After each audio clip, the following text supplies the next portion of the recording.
आपल्यासमोर एक कोड आहे.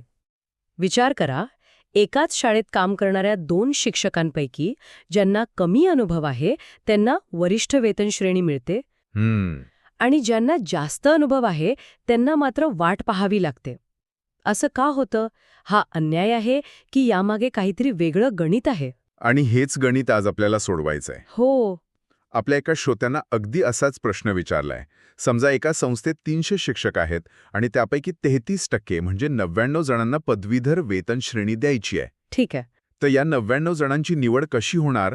सगळ्यांमधून सर्वात वरिष्ठ 99 जण निवडले जाणार की मग विज्ञान, भाषा आणि सामाजिक शास्त्र या प्रत्येक गटातून 33 जणांची निवड होणार? याचं उत्तर शासनाच्या 2016 आणि 2017 सालच्या काही परिपत्रकांच्या जाळ्यात दडलेलं आहे. चला, आज आपण हा गुंता सोडवूया आणि या नियमांमागचा खरा उद्देश काय आहे हे समजून घेऊया. अगदी. कारण हा केवळ आकडेवारीचा खेळ नाही, तर हजारो शिक्षकांच्या हक्कांचा आणि शाळांमधील शैक्षणिक संतुलनाचा प्रश्न आहे. मोठा बदल करावा लागला. खूप महत्वाचा प्रश्न आहे हा. 2016च्या आधीची परिस्थिती समजून घेतल्याशिवाय ह्या नवीन नियमांचं महत्त्व कळणार नाही. आधीच्या पद्धतीत साधारणपणे सगळ्या शिक्षकांची मिळून एकच सामायिक ज्येष्ठता यादी असायची आणि त्या यादीनुसारच वेतनश्रेणी किंवा इतर लाभ दिले जायचे. वरवर पाहता ही पद्धत खूप सोपी आणि सरळ वाटते. हो, म्हणजे जो आधी नोकरीत लागला तो जास्त ज्येष्ठ. यात काय अडचण होती? अडचण होती आणि ती खूप मोठी होती. यामुळे एक प्रकारचा विषय असंतुलन निर्माण होत होता. अच्छा. उदाहरणार्थ विचार करा, एका संस्थेत भाषा आणि सामाजिक शास्त्र शिकवणारे शिक्षक खूप वर्षांपासून सेवेत आहेत आणि विज्ञान आणि गणिताचे शिक्षक तुलनेनं नवीन आहेत. ठीक आहे. अशा वेळी जेव्हा कधी पदवीधर वेतन श्रेणीच्या जागा निघायच्या तेव्हा त्या सगळ्याच्या सगळ्या त्याच वरिष्ठ भाषा किंवा सामाजिक शास्त्राच्या शिक्षकांना मिळायच्या. अच्छा, म्हणजे विज्ञान आणि गणिताच्या शिक्षकांवर एक प्रकारे अन्याय व्हायचा? कितीही वर्ष सेवा झाली तरी त्यांचा नंबरच लागायचा नाही. केवळ शिक्षकांवर अन्याय नाही, तर त्याचा अप्रत्यक्ष परिणाम विद्यार्थ्यांवरही होत होता. तो कसा? एखाद्या शाळेच्या विज्ञान विभागाला अनुभवी आणि वरिष्ठ वेतन श्रेणीवर असलेल्या शिक्षकांचा लाभच मिळत नव्हता. शासनाचं हे लक्षात आलं की केवळ एकूण ज्येष्ठता पाहिल्यामुळे काही महत्त्वाचे विषय आणि त्यातील शिक्षक मागे पडत आहेत. याच असंतुलनाला दूर करण्यासाठी 2016 मध्ये क्रांतिकारी बदल करण्यात आला. म्हणजे या समस्येवर तोडगा म्हणून 13 ऑक्टोबर 2016चं परिपत्रक आलं. चला, तर मग या परिपत्रकाची चिरफाड करूया. यात असं नेमकं काय होतं ज्यामुळे सगळं चित्र बदललं? या परिपत्रकाने 2 मोठ्या गोष्टी केल्या. पहिली, त्यांनी शिक्षकांना 3 स्पष्ट विषय गटांमध्ये किंवा संवर्गांमध्ये विभागलं. ओके. पहिला गट विज्ञान, ज्यात गणित आणि विज्ञान येतं. दुसरा गट भाषा, ज्यात मराठी, इंग्रजी, हिंदी यांसारख्या सगळ्या भाषा येतात. आणि तिसरा गट सामाजिक शास्त्र, ज्यात इतिहास, भूगोल हे विषय येतात. ठीक आहे, ही विभागणी झाली, पण मला एक प्रश्न पडतोय.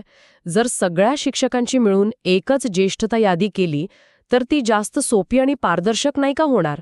हे असे विषयनिहाय गट करून प्रक्रिया अजून गुंतागुंतीची का केलीये? तुमचा मुद्दा बरोबर आहे. वरवर पाहता ते सोपं वाटतं, पण त्यात जो धोका होता तो आपण आत्ताच पाहिला. बरोबर. आणि म्हणूनच या परिपत्रकाने दुसरी आणि सर्वात महत्त्वाची गोष्ट केली. त्यांनी स्पष्ट सांगितलं की यापुढे शिक्षकांची एकच मोठी यादी नसेल, तर प्रत्येक विषय गटाची म्हणजे विज्ञान, भाषा आणि सामाजिक शास्त्र यांची स्वतंत्र ज्येष्ठता यादी तयार केली जाईल. अरे वा, म्हणजे एक कॉमन यादी रद्द करून 3 वेगवेगळ्या सब्जेक्ट वाईज याद्या तयार करायच्या. इथेच खरा बदल घडला. अगदी. पण मग या 3 वेगवेगळ्या याद्यांचा वापर वेतन श्रेणी वाटण्यासाठी कसा करायचा? त्यासाठी त्याच परिपत्रकातल्या 3ऱ्या पॅराग्राफमध्ये स्पष्ट सूचना आहे. त्यात म्हटलंय की शिक्षकांना त्यांच्या विषय समूहातील सेवाज्येष्ठतेप्रमाणे पदवीधर वेतन श्रेणी दिली जाईल. अच्छा. आणि हे अधिक सोपं करून सांगण्यासाठी त्यांनी एक उदाहरणही दिलं आहे. जर एखाद्या संस्थेत 3 शिक्षकांना वेतन श्रेणी द्यायची असेल तर प्रत्येक विषय समूहातून प्रत्येकी एका सर्वात ज्येष्ठ शिक्षकाला ती मिळेल. म्हणजे एकाला विज्ञानातून, एकाला भाषेतून आणि एकाला सामाजिक शास्त्रातून. यावरून शासनाचा उद्देश अगदीच स्पष्ट होतोय. त्यांना 3ही विषय गटांना समान प्रतिनिधित्व आणि महत्त्व द्यायचंय. अगदी बरोबर. या सगळ्याचा अर्थ आपल्या मूळ उदाहरणाला लावून पाहूया. 300 शिक्षक आणि 99 जागा. हो. या नियमानुसार त्या 99 जागा 3 गटांमध्ये समान वाटल्या जातील. म्हणजेच विज्ञान गटाच्या स्वतंत्र ज्येष्ठता यादीतून सर्वात वरचे 33 शिक्षक, भाषा गटाच्या यादीतून पहिले 33 आणि सामाजिक शास्त्र गटाच्या यादीतून पहिले 33 शिक्षक निवडले जातील. हे तर कागदावर अगदी स्पष्ट वाटतंय, पण याचा एखाद्या शिक्षकाच्या आयुष्यावर प्रत्यक्ष काय परिणाम होतो हे समजून घेण्यासाठी आपण एक उदाहरण घेऊ शकतो का? नक्कीच. विचार करा, एका शाळेत एक भाषा शिक्षक आहेत ज्यांची सेवा 12 वर्षांची आहे. ठीक आहे. आणि त्याच शाळेत एक विज्ञान शिक्षक आहेत ज्यांची सेवा 10 वर्षांची आहे. जुन्या नियमानुसार जेव्हा वेतन श्रेणीची जागा येईल तेव्हा साहजिकच 12 वर्षांचा अनुभव असलेल्या भाषा शिक्षकांचा हक्क पहिला असायचा. हो, कारण ते एकूण ज्येष्ठतेमध्ये वर होते. बरोबर. पण 2016च्या नवीन नियमानंतर चित्र बदललं. आता जर विज्ञान गटासाठी पदवीधर वेतन श्रेणीची जागा उपलब्ध झाली तर त्या जागेवर फक्त विज्ञान गटातील शिक्षकांचाच विचार होईल. अच्छा.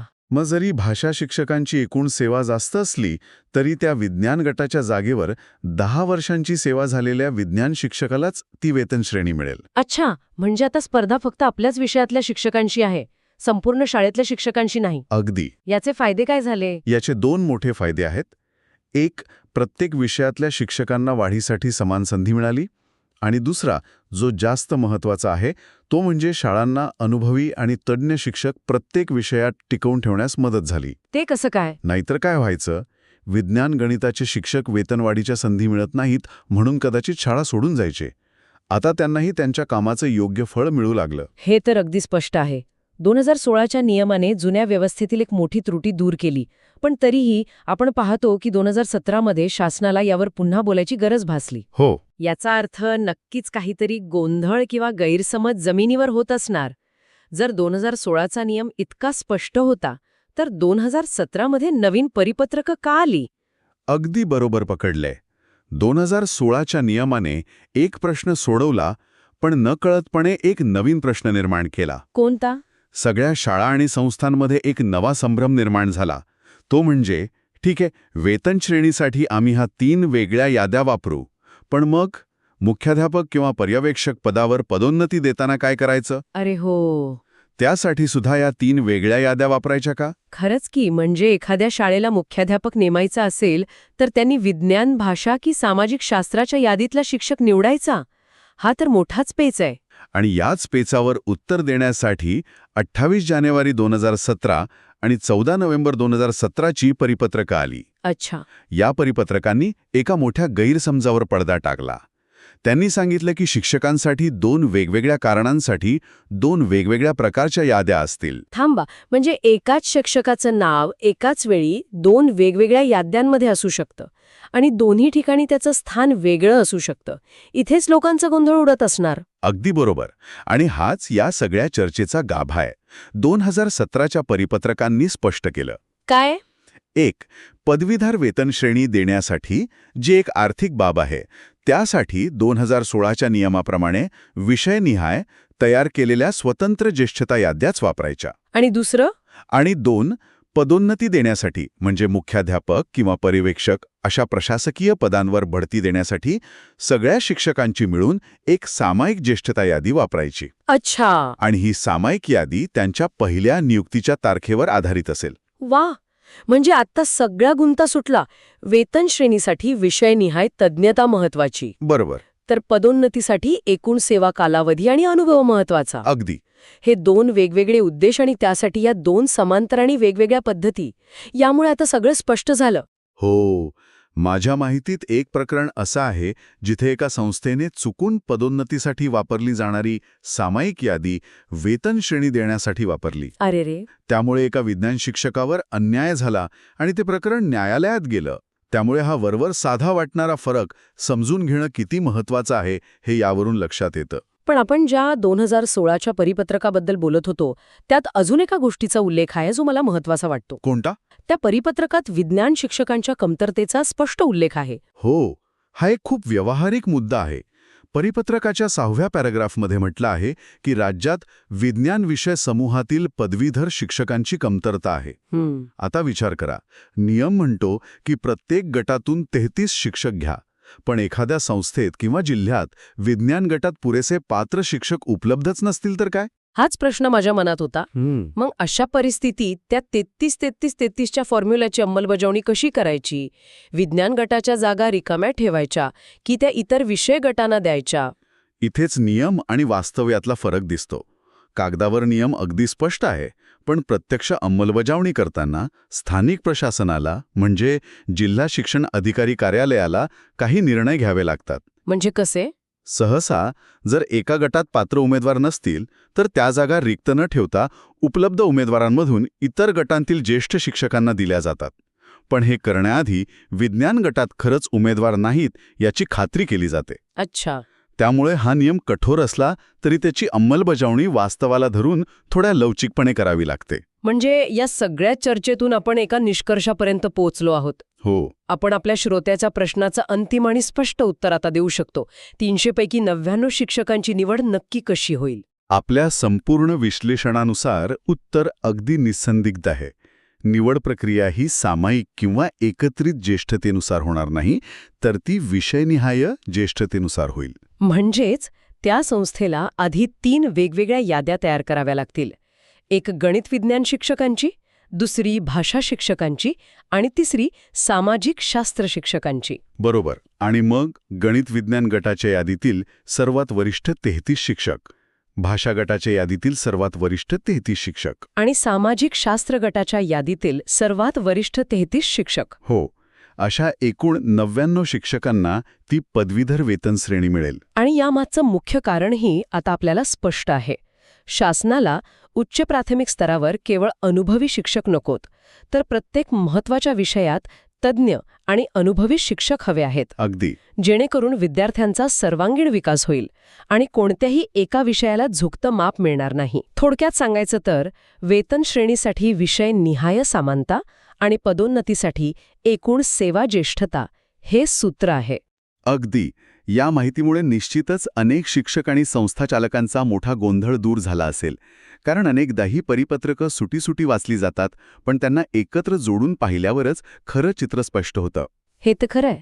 पण हे नियम आणि त्यामागचा उद्देश जरी चांगला असला तरी एक विचार मनात येतोच. कोणता? आपण या नियमांचा उद्देश पाहिला तो म्हणजे सर्व विषयांना समान संधी आणि महत्त्व देणं.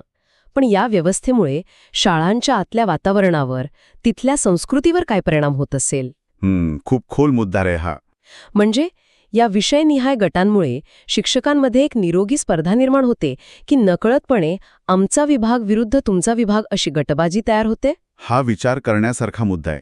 उदाहरणार्थ एखाद्या शाळेत भाषा गटातल्या जागा लवकर भरल्या जात असतील आणि विज्ञान गटातल्या शिक्षकांना जास्त वाट पाहावी लागत असेल, तर त्यांच्यात एकमेकांबद्दल काय भावना निर्माण होत असतील? बरोबर. हा नियम कागदावर जरी समानता आणत असला तरी तो शिक्षकांच्या दैनंदिन कामकाजावर, त्यांच्यातील सहकार्यावर आणि शाळेच्या एकूण संस्कृतीवर कसा परिणाम करतो याचा विचार करणंही तितकंच महत्त्वाचे आहे. अगदी.